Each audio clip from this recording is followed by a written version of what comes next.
আমরা ভগবানকে ভালোবাসি আমাদের নিজেদের স্বার্থ পূরণের জন্য, কিন্তু ভগবান কি চাই সেটা কি একবারও আমরা ভেবেছি?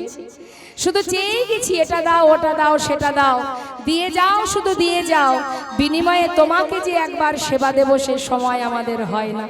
তাহলে মা কৃষ্ণ ভজন কবে হবে?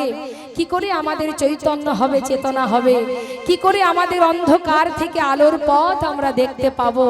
ভবপারে যখন আমরা যাব, সেই পরম পারে গিয়ে সেখানে গিয়ে বিচার দেব কি? চলে তো যেতেই হবে, সেখানেও একটা বিচারালয় আছে। এখানে যেমন বিচারালয় আছে, এখানে যেমন ন্যায়, এখানে যেমন আইন আছে, সেখানেও বিচার আছে। বিচার হবে তোমার। বিচার করবার সময় তুমি বিচার দিতে পারবে?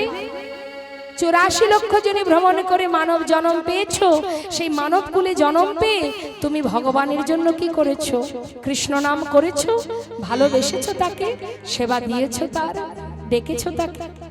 বলতে পারবো না, কিছুই তো করতে পারিনি। তথাপিও ভগবান বললেন, সংসার জীবনে কর্ম করো ঠিকই, কিন্তু তুমি বারবার তোমাকে শাস্ত্র শিক্ষা দিচ্ছে, শাস্ত্র বুঝিয়ে দিচ্ছে, নিজের জনকে ভুলে যেও না, আপন জনকে ভুলে যেও না। আপন জনকে কে আপন? এক ঘটনা মনে পড়ে গেল, একটু বলি বাবা। একটু যখন বলবার মতো শক্তি পেয়েছি বলেই দিই। এক বাবার 3 ছেলে, 3 ছেলেকে মানুষ করেছে, আমরা যেমন ছেলে মেয়ে মানুষ করছি, তা 3 ছেলেকে মানুষ করেছে। তারা বড় বড় এক একজন গুণবান হয়েছে। তা সবাই যখন ভালো ভালো চাকরি করছে, ভালো রোজগার করছে, বাবারও কিন্তু গর্ব হচ্ছে যে আমি 3 ছেলেকে মানুষ করেছি। সন্তান যদি ভালো কিছু করে মা বাবার গর্ব হয় কি, তাই তো? এখন হয়েছে কি বাবা, 3 ছেলেকে মানুষ করতে করতে বাবার বয়স হয়েছে, বাবা বৃদ্ধ হচ্ছেন। ঠিক সেই সময় একদিন সকালবেলায় তিনি পথে হাঁটছেন, হঠাৎ এক সাধুর সঙ্গে দেখা। তাকে প্রণাম জানালেন, জিজ্ঞাসা করলেন, কেমন আছেন প্রভু? সেই বললেন, আমি ভালো আছি, তুমি কেমন আছো? আমি খুব ভালো আছি। কথাটা মন দিয়ে শুনবেন, খুব শিক্ষামূলক কথা, আমাদের জীবের, এই জীব শিক্ষামূলক কথা, জীবের কল্যাণের জন্য। তা যেই না বলেছে যে তুমি কতটা ভালো, বলছে আমি খুব ভালো। খুব ভালো? বলে সে আর কি বলবো সাধু বাবা, আমি 3 ছেলেকে মানুষের মতো মানুষ করেছি, তারা এখন বড় বড় গুণবান হয়েছে, কেউ ডাক্তার, কেউ ইঞ্জিনিয়ার। বাবা বাবা, খুব ভালো কথা। তা জীবনের অনেক সময় তো চলে গেল সংসারের পিছনে, আর তো বেশি সময় নেই। এবার একটু আপন জনার কথা ভাবো, নিজের জনার কথা ভাবো। আমার আমার নিজের বলতে তো আমার 3 ছেলে, আমরা বলি না? সব সময় দেখবেন আমরা এটাই বলি, আমার 1 সন্তান, আমার 2 সন্তান, আমার এই আছে, আমার ওই আছে। তা সেও বলছে যে আমার তো আপন বলতে মাত্র 3টে পুত্র সন্তান, তাছাড়া এ জগতে আমার আর আপন কে আছে? নিতাই গৌর হরি বল। তখন সেই সাধু বাবা বলছেন, এই 3 জনই তোমার আপন, তাই তো? কতটা ভালোবাসে তোমায়? বলছে প্রচুর ভালোবাসে। তাই নাকি? বলে হ্যাঁ। তাহলে শোনো সাধু বাবা, তোমায় একটা কথা বলি। আমার বড় ছেলে একদিন আমাকে, আমি ঘরের মধ্যে আছি আর 3 ছেলে বলা বলি করছে।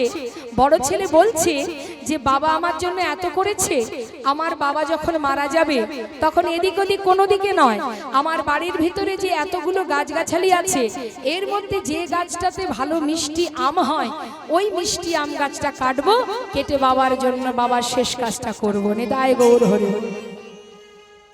তা বলো দেখি সাধু বাবা, বাড়িতে তো অনেক গাছ আছে, ভালো গাছটা কেন কাটবে আমার জন্য?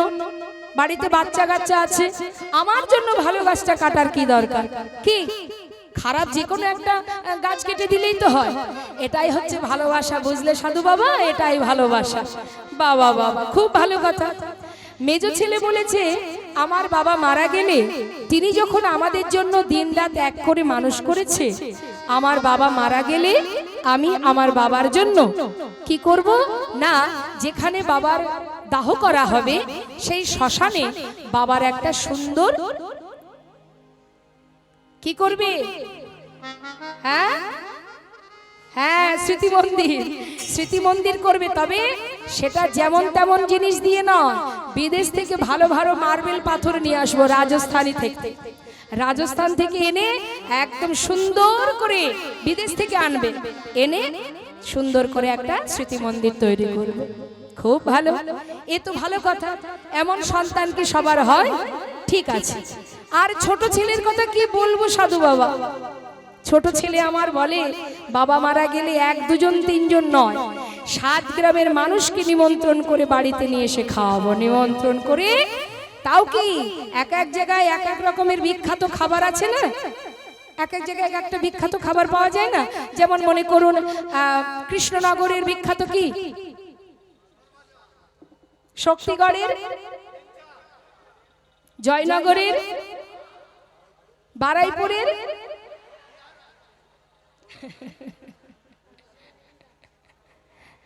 সত্যি আমরাও কিন্তু ভালোবাসি, আমরা তো থাকি উত্তর 24 পরগনা, আমরাও কিন্তু বারুইপুরের পেয়ারা খুঁজে বেড়াই। তাই যাই হোক, এক এক জায়গার এক একটা বিখ্যাত খাবার আছে। কলকাতার কি, হ্যাঁ, বাবার জন্য করব তো, অন্য কারোর জন্য তো নয়। হ্যাঁ, তা এখানকার বিখ্যাত কি আছে? পান্তা।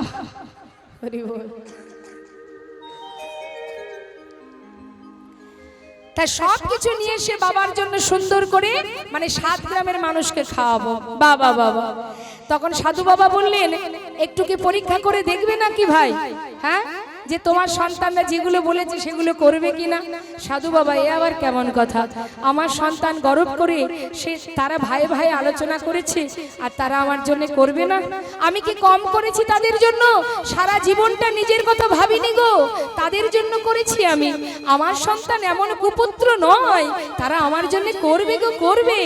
বাবা বাবা, এতই যখন তোমার বিশ্বাস, তাহলে এক কাজ করো, একটা পরীক্ষা করা যাক। কি পরীক্ষা? বলছে তুমি একবার মরে দেখো তো যে তোমার ছেলেরা সবকিছু করে কিনা। কি হলো? না না, সত্যি সত্যি নয়। শোনো, একটা কথা বলি, আমার কাছে একটা ভেষজ বড়ি আছে, সেই ভেষজ বড়িটা আমি তোমায় দেব, সেটা তুমি সেবা করবে। করার পরে তোমার বাইরে থেকে দেখলে মনে হবে তুমি মারা গেছো, কিন্তু অন্তর থেকে তুমি সব কিছু জানতে পারবে। কেমন? একবার পরীক্ষা করে দেখো, যদি তোমার ছেলেরা এমনটা করে থাকে তাহলে আমি জানবো তুমি ঠিক আমি ভুল। বেশ, তাই হবে সাধু বাবা। সেই ভেষজ বড়িটা হাতে করে নিয়ে রাত্রে খাবার পরে খেয়ে নিয়েছে।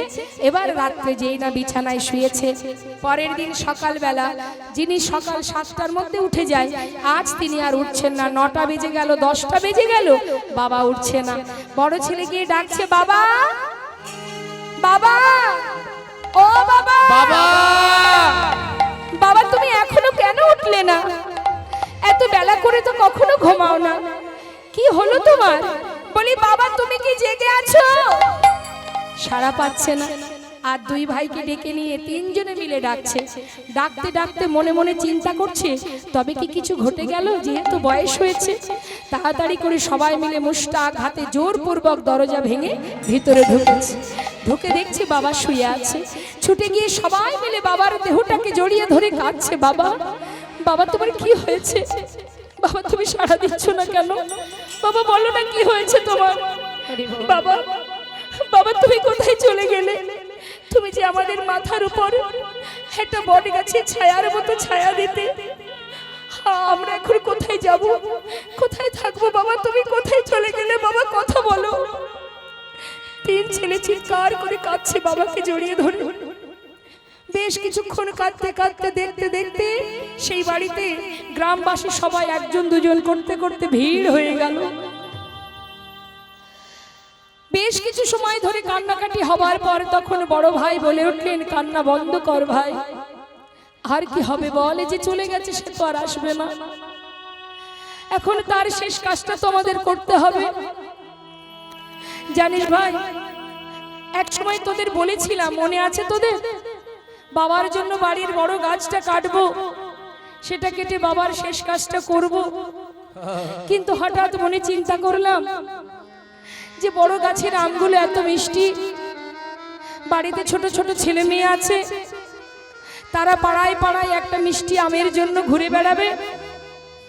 বাবার শেষ কাজ করব, আম গাছ দিয়ে যখন করব বলেছি তো যে কোনো একটা আম গাছ তো দিলেই হয়, শুধু শুধু ওই আম গাছটা আর কাটবো না।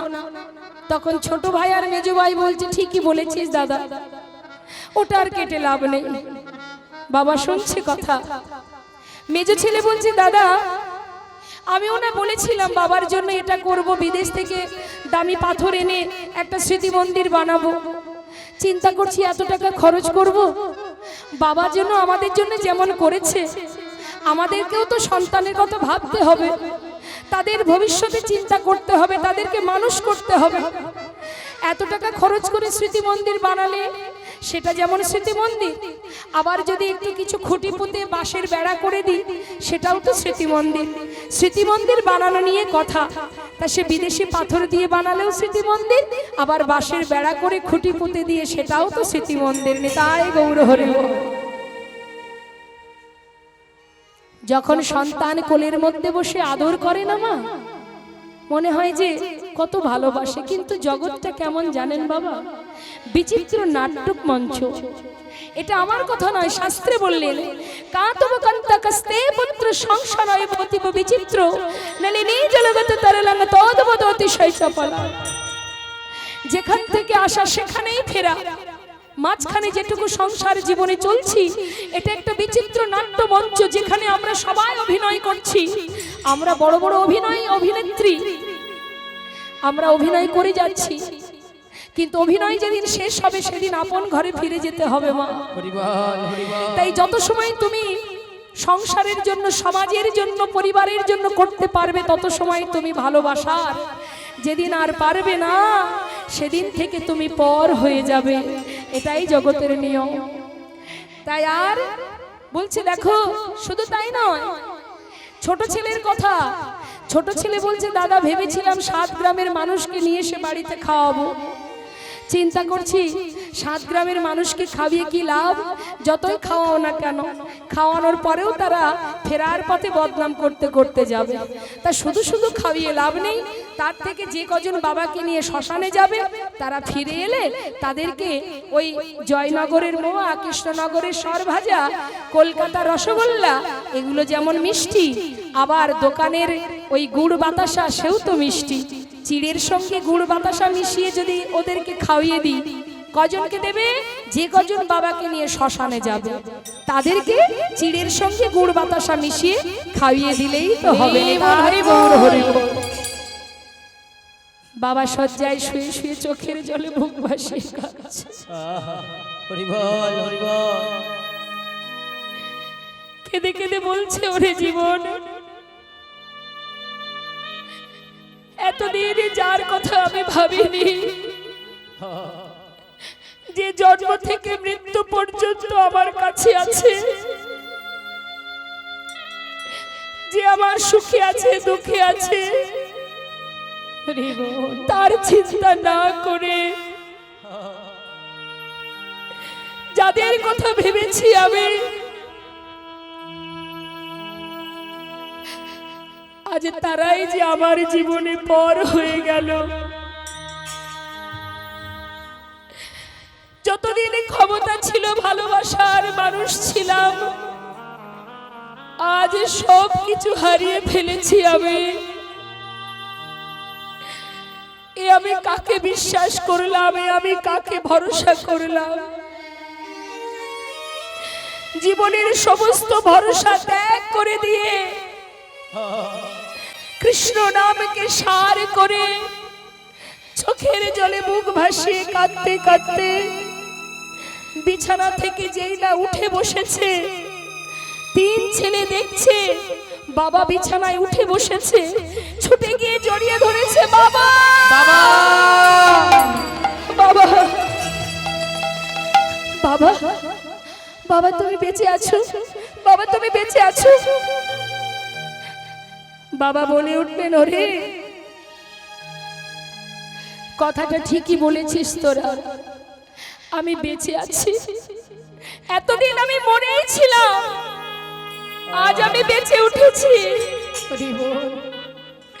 তবে জানি না আর কতটুকু সময় আছে আমার, এবার তোরা আমায় বিদায় দিয়ে দে, এবার বিদায় দিয়ে দে। শয্যা থেকে নেমে ছুটতে ছুটতে সেই সাধুর চরণে গিয়ে চরণটি জড়িয়ে ধরে আছাড় খেয়ে পড়ে। সাধু বলে উঠলেন, একবার চিন্তা করে দেখ, একবার ভেবে দেখ, কে তোর আপন কে তোর পর। বুঝলি, যতটুকু সময় আছে রাজা পরীক্ষিত যদি 7 দিনের মধ্যে ভগবানের চরণ লাভ করতে পারে, তুইও পারবি। ওঠ, কৃষ্ণ নাম কর। শ্রুতিমূলে বদল দিয়ে কৃষ্ণ মন্ত্রে দীক্ষিত হয়ে ঘরের কোণে বসে বসে কাঁদে আর বলে, দয়াময়, এই মায়ার সংসার এই যে একটা তৃষ্ণার্ত ভূমি মাত্র, যেখানে যতই দাও না কেন শুধু তৃষ্ণা তৃষ্ণা, নেই অভাব। একমাত্র তুমি করুণাময় দয়াল, যাকে না চাইতেই পাওয়া যায়। একবার মনে কৃপা করো। বলো প্রভু, কেমন করে ডাকবো তোমায়? ঘরের কোণে বসে বসে কাজ কৃষ্ণ নামে। কাঁদিবে কবে আমার পোড়াম, ওই না কৃষ্ণ নামে কাঁদবে কবে আমার পোড়াম। ওই কৃষ্ণ নামে কাঁদবে কবে আমার পোড়া মন। কবে যাব বিষয় ছেড়ে, আমি কবে যাব বিষয় ছেড়ে মধুর বৃন্দাবন। ওই না কৃষ্ণ নামে কাঁদবে কবে আমার পোড়াম। ওই কৃষ্ণ নামে কাঁদবে কবে আমার পোড়া মন। আজ কৃষ্ণ আমার কালো সোনা,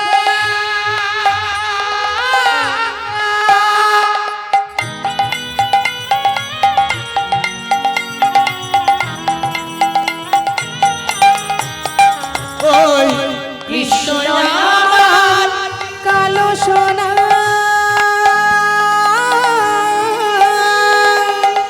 বনমালী সে ভুল করিয়া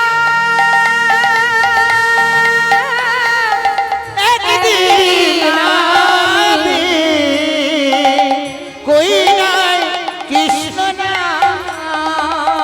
কৃষ্ণ নামটি পারের ওই না সম্বল। কৃষ্ণ নামটি পারির সম্বল। ওই কৃষ্ণ নামটি পারের সম্বল। কৃষ্ণ নামটি পারের সম্বল।